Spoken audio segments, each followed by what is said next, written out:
देश की बात और संवाद डॉक्टर अनूप कुमार के साथ। नमस्कार मित्रों, मैं अनूप कुमार आज देश की बात के अंतर्गत देश की एक महत्वपूर्ण बात समान नागरिक संहिता पर अपनी कुछ बातों के साथ आपके सामने हूं। मित्रों, समान नागरिक संहिता पर आज चर्चा हम क्यों करें? ये चर्चा क्यों प्रासंगिक और अपरिहार्य है? अगर हम इस बात पर ध्यान दें तो 5 अगस्त को जब प्रधानमंत्री आदरणीय नरेंद्र मोदी जी राम जन्मभूमि मंदिर का शिलान्यास कर रहे थे तो देश के मीडिया के एक बड़े वर्ग ने यह कहा कि अब सरकार का अगला एजेंडा क्या होगा, क्या सरकार सिविल नागरिक संहिता को लागू करने की तरफ आगे बढ़ेगी, कोई कदम उठाएगी, और जनसंख्या नियंत्रण से संबंधित कानूनों पर भी चर्चा हो रही है, उसके लाने की बात हो रही है। तो ऐसे में समान नागरिक संहिता पर बात उठना लाजमी है। समान नागरिक संहिता पर यह बात आज से नहीं, संविधान सभा से उठ रही है। पिछले 70 वर्षों से हम समान नागरिक संहिता पर चर्चा कर रहे हैं, लेकिन उसकी तरफ आगे बढ़ने का कोई प्रयास नहीं कर रहे हैं। मैं अपनी चर्चा समान नागरिक संहिता पर कुछ आगे बढ़ाऊं, उसके पहले मैं समान नागरिक संहिता क्या है इस विषय को स्पष्ट करना चाहूँगा। मित्रों, समान नागरिक संहिता एक प्रस्ताव है जो देश में प्रचलित विभिन्न पारिवारिक विधियों के स्थान पर एक पारिवारिक विधि बनाने की बात करती है। समान नागरिक संहिता के अंतर्गत विवाह, विवाह विच्छेद, उत्तराधिकार, वसीयत, विरासत, दत्तक ग्रहण, संरक्षकता, भरण पोषण से जैसे जुड़े मसलों पर एक समान संहिता, यूनिफॉर्म लॉ बनाने की बात की गई है। और ये कहा जाता है कि देश की एकता, अखंडता और सामंजस्य के लिए आवश्यक है कि समान नागरिक संहिता को देश में लागू किया जाए। मित्रों, हिंदुस्तान में समान नागरिक संहिता का ये विचार भारतीय संविधान सभा से उठ के आता है। हमारे संविधान के नीति निर्माताओं ने भविष्य का भारत क्या हो इस संदर्भ में कुछ सपने देखे थे और उन लोगों ने उन सपनों को संविधान के भाग 4 में राज्य के नीति निर्देशक तत्वों के रूप में स्वीकार किया था, as a directive principle of state policy. निर्देशक तत्व मित्रों ऐसे थे जिन्हें भविष्य में भारत को लागू करना था या वे भविष्य के भारत के अंग होंगे, ऐसी परिकल्पना थी। और उसी निर्देशक तत्वों में से अनुच्छेद 44 में समान नागरिक संहिता की बात की गई है। अनुच्छेद 44 यह प्रावधान करता है कि राज्य भारत में समान नागरिक संहिता को लागू करने का प्रयास करेगा।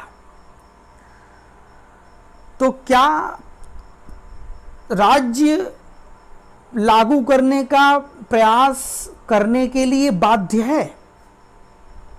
तो इसका उत्तर मित्रों सकारात्मक नहीं है। राज्य को लागू करना है, लेकिन राज्य को कानूनी रूप से बाध्य नहीं किया जा सकता है कि वो राज्य इसे लागू करे। लेकिन मित्रों, इसी भाग 4 में एक अनुच्छेद है 37। यदि आप अनुच्छेद 37 को समझें या उसको पढ़ें तो अनुच्छेद 37 दो बड़ी महत्वपूर्ण बात कहता है। पहली बात यह कहता है कि राज्य के नीति निर्देशक तत्व देश के शासन के मूलभूत होंगे, फंडामेंटल ऑफ गवर्नेंस होंगे, और राज्य विधि बनाते समय इसे लागू करने का प्रयास करेगा। दो महत्वपूर्ण बातें आर्टिकल 37 में है। यद्यपि कि यह वित्त प्रवर्तन ही नहीं है, लेकिन राज्य का यह कर्तव्य है कि राज्य इसे लागू करने का प्रयास करेगा। और मित्रों, भारत सरकार ने कई निर्देशक तत्वों को लागू करने के लिए व्यापक प्रयास भी किए हैं। हमारे संविधान निर्माताओं ने जो संकल्प लिए थे उसे आज़ादी के 70 सालों तक हमारी सरकारों ने पूरा करने का प्रयास किया है। उदाहरण यदि हम लें तो आर्टिकल 39 को लागू करने के लिए जमींदारी उन्मूलन का कार्यक्रम लाया गया। अनुच्छेद 40 को यथार्थता की धरातल पर लाने के लिए ग्रामीण पंचायती राज की व्यवस्था की गई। अनुच्छेद 42 और 43 के प्रावधानों को प्रभावी बनाने के लिए विभिन्न प्रकार के श्रमिक विधियां बनाई गई, लेबर वेलफेयर स्कीम्स बनाई गई। अनुच्छेद 45 को लागू करने के लिए शिक्षा के अधिकार से जुड़ा कानून लाया गया। लेकिन अनुच्छेद 44, जिसमें कि समान नागरिक संहिता का विषय था, उसके संदर्भ में सरकार ने वैधानिक रूप से कोई प्रयास नहीं किया आज तक। तो ये प्रयास क्यों नहीं हुआ मित्रों? ये प्रयास इसलिए नहीं हुआ कि कुछ परसेप्शंस बना दिए गए समान नागरिक संहिता को लेकर के कि समान नागरिक संहिता फिजिबल नहीं है, इसे लागू नहीं किया जा सकता है, ये धर्म के अगेंस्ट है, यह पंथ निरपेक्षता के ढांचे के विपरीत है, इसलिए इसे लागू नहीं किया गया। लेकिन मित्रों, इन परसेप्शन को समझने के लिए हमें सारी बातों को समझना पड़ेगा। मित्रों, भारत के संविधान में धार्मिक स्वतंत्रता के अधिकार की जो बात की गई है अनुच्छेद 25 और 26 में, वो आत्यांतिक धार्मिक स्वतंत्रता के अधिकार की बात नहीं करता है। अनुच्छेद 25 में वर्णित व्यक्तिगत धार्मिक स्वतंत्रता का जो अधिकार है वह सभी मूलाधिकारों के अधीन है, लोक स्वास्थ्य, लोक व्यवस्था और नैतिकता के अधीन है। भारत में किसी आत्यांतिक धार्मिक स्वतंत्रता के अधिकार की बात नहीं की गई है। तो यह किसी धार्मिक स्वतंत्रता पर चोट पहुंचा सकता है या धार्मिक स्वतंत्रता के कारण इसे लागू नहीं किया जा सकता है, ये दोनों विचार समीचीन नहीं है। और मित्रों, धार्मिक स्वतंत्रता का जो अधिकार दिया भी गया है वह इसेंशियल पार्ट ऑफ रिलीजन के लिए दिया गया है, न कि संपार्श्विक विषयों के लिए दिया गया है। इस बात को भी समझने की जरूरत है। और कुछ लोगों का तर्क है कि नहीं, ये तो संविधान के कारण, संविधान के प्रावधानों के कारण लागू नहीं हो सकता है। प्रोफेसर फैजान मुस्तफा ये तर्क लेते हैं कि चूंकि मुस्लिम समुदाय एक वर्ग है और अनुच्छेद 14 युक्त वर्गीकरण के विचार और सिद्धांत को स्वीकार करता है और रीजनेबल क्लासिफिकेशन के आइडिया को एक्सेप्ट करता है और इक्वलिटी अमंग इक्वल्स के विचार पर आधारित है, तो इसलिए मुस्लिम समुदाय एक वर्ग है, इसलिए वर्ग विशेष मानते हुए उन्हें विशेष ट्रीटमेंट देने की जरूरत है और इस नाते समान नागरिक संहिता मुस्लिमों पर लागू नहीं की जा सकती है। लेकिन मित्रों, फैजान मुस्तफा का ये तर्क विधि के निर्वचन के नियमों और विधि की प्रिवेलेंट प्रैक्टिस के अगेंस्ट है। ऐसा इसलिए है क्योंकि पूरे भारतवर्ष में किसी जाति मजहब के आधार पर कानून लागू नहीं है। चाहे आपराधिक संहिता रही हो, चाहे सिविल संहिताएं रही हो, वो ये डिफरेंस नहीं करती है कि कौन हिंदू है, कौन मुस्लिम है, कौन सिख है, कौन ईसाई है, कौन जैन है। ये इनके परे होकर के भारत के नागरिक के रूप में लोगों को मानते हुए उन पर विधि इम्पोज की जाती है। तो ये तर्क उचित नहीं है। और दूसरा मित्रों, हम समानता के विचार को, लैंगिक न्याय से जुड़े मामले को, जेंडर जस्टिस से जुड़े विषय को धार्मिक स्वतंत्रता के आड़ में कितनी दिन तक बचाए रखेंगे। तो ये परसेप्शन कि धार्मिक स्वतंत्रता के फंडामेंटल राइट के कारण समान नागरिक संहिता को लागू नहीं किया जा सकता है, ये बहुत ही निहायत सतही है, क्योंकि संविधान ही इस बात की इजाजत देता है कि जो धार्मिक स्वतंत्रता का अधिकार है उसका क्षेत्र बहुत सीमित है और यह कहीं से उसके मार्ग में बाधा नहीं है। दूसरा परसेप्शन ये है मित्रों कि चूंकि भारत एक बहुत बहुलतावादी देश है, यहाँ पर बहुत सारी प्रैक्टिसेस हैं, इस नाते यह प्रैक्टिकल नहीं है कि समान नागरिक संहिता को भारत में लागू किया जाए। मित्रों, मैं एक उदाहरण देना चाहूँगा हिंदू लॉ का। मित्रों, हिंदुओं का समाज भी 80 करोड़ से अधिक हिंदू हैं हिंदुस्तान में और हिंदुओं का समाज भी बहुत बहुलतावादी है। और शास्त्रिक हिंदू लॉ में 2 ब्रांचेस थी, मिताक्षरा और दाय भाग। और मिताक्षरा की 5 उपशाखाएं थी, पंजाब, द्रविड़, महाराष्ट्र, बनारस, मिथिला। इन सारे जगह डिफरेंट लॉज लागू थे और इनके तमाम विधिक ग्रंथ थे। वहाँ की प्रथाएं अलग थी, वहाँ के ग्रंथ अलग थे, वहाँ के नियम अलग थे। तो हिंदुओं के बीच में भी बहुत सारे भिन्न भिन्न प्रैक्टिसेस और लॉज अप्लाई थे हिंदुस्तान में। लेकिन आज Hindu marriage act, Hindu succession act, Hindu maintenance and adoption and maintenance act, ये सारे प्रावधान लागू कर दिए गए और समान रूप से लागू किए जा रहे हैं। और आज मिताक्षरा और दाय भाग और शास्त्रिक हिंदू विधि के क्षेत्र को बहुत ही संकुचित कर दिया गया है, आप कहते हैं, या तो उसे अर्थहीन कर दिया गया है। तो ये तर्क लेना कि बहुलता के कारण से समान नागरिक संहिता लागू नहीं हो सकती है, तो पाश्चात्य विचारकों ने माना है कि हिंदुओं के परिप्रेक्ष्य में यूनिफॉर्म हिंदू लॉ बना दिया गया है, क्योंकि हिंदुओं पर यूनिफॉर्म हिंदू लॉ लागू हो रहा है, शास्त्रिक हिंदू विधि लागू नहीं हो रही है। Codified and uniform Hindu law Bharat में वर्तमान में हिंदुओं पर लग रहा है, जो कि 1950 के पहले की प्रैक्टिस से एकदम भिन्न है। तो फिर पूरे तबके के लिए हम कुछ मूलभूत बिंदुओं पर सहमत क्यों नहीं हो सकते हैं? फैजान मुस्तफ़ा ये तर्क लेते हैं कि बहुत सारी प्रथाएं अभी भी हिंदुओं पर लागू होती हैं, कस्टम्स लागू होते हैं, कस्टम्स का स्कोप है। ये हाँ, कस्टम का स्कोप है, लेकिन मित्रों कस्टम कैसा कस्टम? हिंदू विवाह अधिनियम की धारा 3 बहुत ही स्पष्ट कर देती है कि हिंदुओं में वही प्रथाएं लागू होंगी जो कि प्रथा होने की शर्त के टेस्ट को पास करेगी। वो न्याय, नैतिकता, लोकनीति की कसौटी पर अगर खड़ी होगी तो प्रथा स्वीकार होगी, नहीं तो कोई स्वीकार की बात नहीं है। प्रतिगामी प्रथाओं के लागू होने की बात को स्वीकार नहीं किया गया है, ये बात समझ लेने जैसी है। तो प्रतिगामी प्रथाओं के को हम स्वीकार नहीं कर सकते हैं। और मित्रों, हमने देश में से सती प्रथा हुआ, बाल विवाह हुआ, विधवा पुनर्विवाह हुआ, ऐसे ऐसे कुप्रथाओं को विधि बना करके समाप्त किया है और साथ ही साथ उसे आपराधिक घोषित किया है।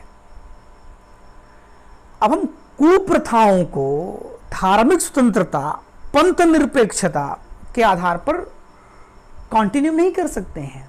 और 3 तलाक के मामले में हमने ये किया है, क्योंकि 3 तलाक की प्रथा एक कुप्रथा थी, उसे क्रिमिनल घोषित किया गया है, पनिशेबल बनाया गया है। और अगर हमें समान नागरिक संहिता के लक्ष्य को प्राप्त करना है तो हमें सब करना पड़ेगा। ये दूसरा परसेप्शन है, वो भी उचित नहीं है मित्रों। और मित्रों, उच्चतम न्यायालय ने अपने निर्णयों में बार बार कहा है, चाहे साहबानों का मामला हो, चाहे सरला मुदगल का मामला हो, न्यायालय ने भारत सरकार को निर्देशित किया है कि वह समान नागरिक संहिता के लिए विधि बना करके इस संदर्भ में प्रयास करे। तो संवैधानिक संकल्प होने के बावजूद और न्यायालय के निर्णय होने के बावजूद अवरोध क्या हो रहा है? हम लोग आगे क्यों नहीं बढ़ पा रहे हैं? मित्रों, पिछली सरकार ने 2017 में भारत के विधि आयोग से यह कहा कि वो यह देखें परखें कि समान नागरिक संहिता और पारिवारिक विधि में क्या क्या रिफॉर्म हो सकते हैं और समान नागरिक संहिता के लिए क्या स्कोप है। और जस्टिस BS चौहान की अध्यक्षता में गठित लॉ कमीशन ने बहुत ही कंसल्टेशन किया और कंसल्टेशन करने के बाद विभिन्न पारिवारिक विधियों में जो मुद्दे इन्वॉल्व हैं उन मुद्दों को हाईलाइट्स किया और बताया कि इन विषयों पर रिफॉर्म की बहुत आवश्यकता है। लैंगिक समानता का मसला हो, लड़कियों के अधिकार का मसला हो या स्त्री पुरुष समानता के अधिकार का मसला हो, इन पर बहुत व्यापक चर्चाएं की गई हैं। लेकिन कुछ वर्ग विशेष या कुछ विशेष तर्कों ने इतना तार्किक रूप से इतनी बातें की कि लॉ कमीशन ने फिर से यूनिफॉर्म सिविल कोड को भविष्य की तरफ आगे बढ़ा दिया है। लेकिन मित्रों, यह समाज जीवन है, हम अपनी समस्याओं को हमेशा भविष्य की तरफ आगे बढ़ा ही नहीं सकते हैं, हमें इन समस्याओं को सुलझाना भी है। ये मामला सुलझ क्यों नहीं रहा है मित्रों? सुलझ ये मामला इसलिए नहीं रहा है क्योंकि हम पंथ निरपेक्षता, धार्मिक स्वतंत्रता जैसे मसलों को आगे बढ़ा करके न्याय जैसे मसलों को पीछे छोड़ दे रहे हैं। मित्रों, यूनिफॉर्म सिविल कोड से जुड़े सारे मसलों में से दो प्रकार के प्रश्न खड़े हैं। एक है मित्रों सारभूत प्रश्न और दूसरे प्रश्न है जो भावनात्मक प्रश्न है। सारभूत प्रश्न क्या है मित्रों? कौन कितना विवाह करेगा और विवाह के बाद पति और पत्नी का पारस्परिक रूप से क्या उत्तरदायित्व होंगे, क्या कर्तव्य और अधिकार होंगे, उत्तराधिकार का नियम क्या हो सकता है, दत्तक, संरक्षण, भरण पोषण से संबंधित नियम क्या हो सकते हैं। यह एक वर्ग का प्रश्न है। और दूसरे वर्ग का जो प्रश्न है कि सप्तपदी महत्वपूर्ण है कि निकाह महत्वपूर्ण है, अनुष्ठान की पद्धतियां कैसी हों, किस अनुष्ठान की पद्धति को स्वीकार किया जाएगा, किस अनुष्ठान की पद्धति को स्वीकार नहीं किया जाएगा, किसी की धार्मिक भावनाएं क्या हैं, किसका अंतोष्टि कैसे हो। यह दूसरे प्रकार का प्रश्न है मित्रों। दूसरे प्रकार का प्रश्न भावना से जुड़ा प्रश्न है और पहले प्रकार का प्रश्न सारभूत अधिकारों और कर्तव्यों से जुड़ा प्रश्न है। और जिस प्रकार से हमने यूनिफॉर्म हिंदू लॉ कोडिफाई किया इस देश में, उस प्रकार से हम देश में एक यूनिफॉर्म सिविल कोड की तरफ आगे बढ़ सकते हैं। हम ये बात करते हैं कि ड्राफ्ट आए, चर्चाएं हों, तो अगर जेंडर इनजस्टिस का मामला है, लड़कियों के अधिकार से जुड़ा मसला है, तो इनकी चर्चाएं हो जाए। किसी को बिना किसी आधार पर तलाक देने की छूट है और कोई व्यक्ति आधार सिद्ध करे, ऐसे तमाम सारे विषय हैं। तो हमें इन सारे मसलों को समझना पड़ेगा और इसके आधार पर प्रयास करने की हमें ज़रूरत है। मित्रों, हम 1950 में यूनिफॉर्म सिविल कोड की बात कर रहे थे, इसे लागू करने की बात कर रहे थे और आज 70 सालों के बाद भी हम इसे भविष्य की तरफ आगे बढ़ाने की बात कर रहे हैं। मित्रों, यूनिफॉर्म सिविल कोड एक संवैधानिक संकल्प था, directive principle of state policy का पार्ट था।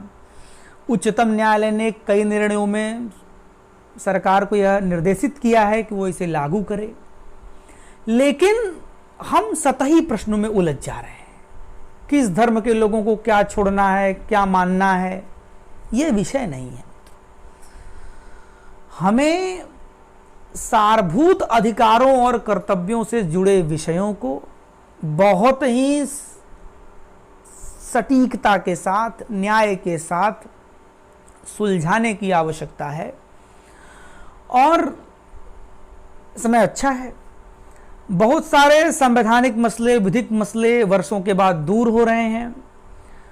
तो मैं इस समय को सर्वाधिक मुफीद मानता हूँ कि हम समान नागरिक संहिता से जुड़े मसले को भी सुलझाएं और देश की एकरूपता की तरफ आगे बढ़ें। इस विषय पर हमारे साथ जुड़ने के लिए आप सभी लोगों का बहुत बहुत धन्यवाद। आपके जो प्रश्न होंगे उन पर चर्चाएं हो सकती हैं, हमारे मत से आप सहमत भी नहीं हो सकते हैं, उन पर भी चर्चाएं हो सकती हैं।